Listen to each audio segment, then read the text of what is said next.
Today we're going to focus in on making a barbecue sauce, and I want to talk a little bit about barbecue sauce in general. There's a lot of different barbecue sauces out there. There's a lot of different regional barbecue sauces, from Kansas City to Eastern Carolina to even Asian barbecue sauces. I mean, barbecue sauce is almost a staple in every single cuisine, and the cool thing about a barbecue sauce is you can tweak it and make it your own.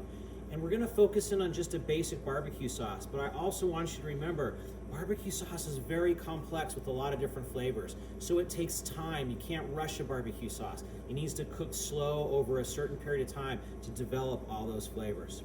So now that we talked a little bit about barbecue sauce and we're gonna learn to make just a basic barbecue sauce, let's talk about the ingredients.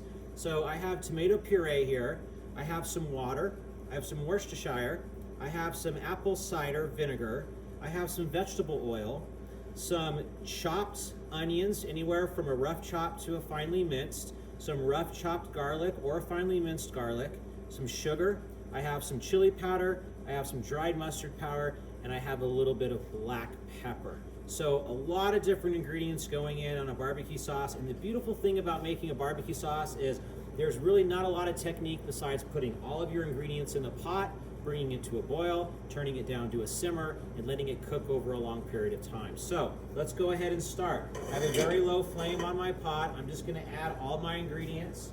So I'm going to add my tomato puree.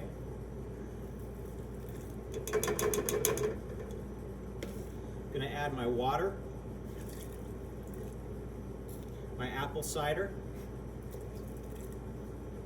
my Worcestershire, a little bit of vegetable oil, my onions, garlic. I'm going to mix that up really good first before I add my seasonings.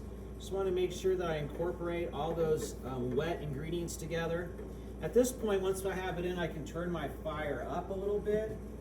I want to bring it to a high flame, medium to medium high, and I want to bring this to a boil and turn it back down to a simmer. So once these are all incorporated, I'm going to come back in, I'm going to add my sugar, my dried mustard powder, my chili powder, and also my black pepper. Now, the one thing that we did not add is we did not add salt. But remember, we added quite a bit of Worcestershire sauce to this. And Worcestershire sauce is very salty, so you want to be a little careful with the salt. But let's go ahead and incorporate all these spices and make sure it mixes really well. Before we add any salt, I want this to come to a boil, and then I want to bring it down to a simmer. And once we bring it down to that simmer, what we're going to do is we're going to cook this probably for about 20 to 25 minutes, as high as 30 minutes, and as you slowly cook it, it's going to reduce down a little bit and thicken and get a little bit darker in color. But during the cooking process, it's really important that you come back every 5 to 6 minutes during a simmer and you stir it so that nothing sticks to the bottom, because don't forget, we added a little bit of sugar. The sugar will have a tendency to caramelize and stick, and it's going to start to thicken up a little bit on us. So just make sure that you come back and stir it every once in a while, keeping it a nice simmer, and we're going to let this cook for approximately 20 to 25 minutes, and we'll come back and take a look at the final product.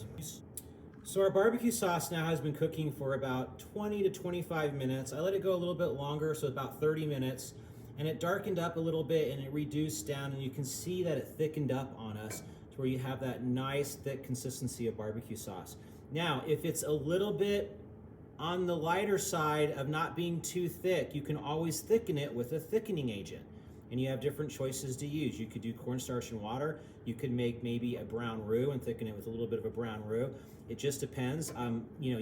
Cornstarch and water does a great job of just giving it that nice thickness that you need, but it looks pretty good where it's at. So we're gonna pull it off, and that would be your finished barbecue sauce.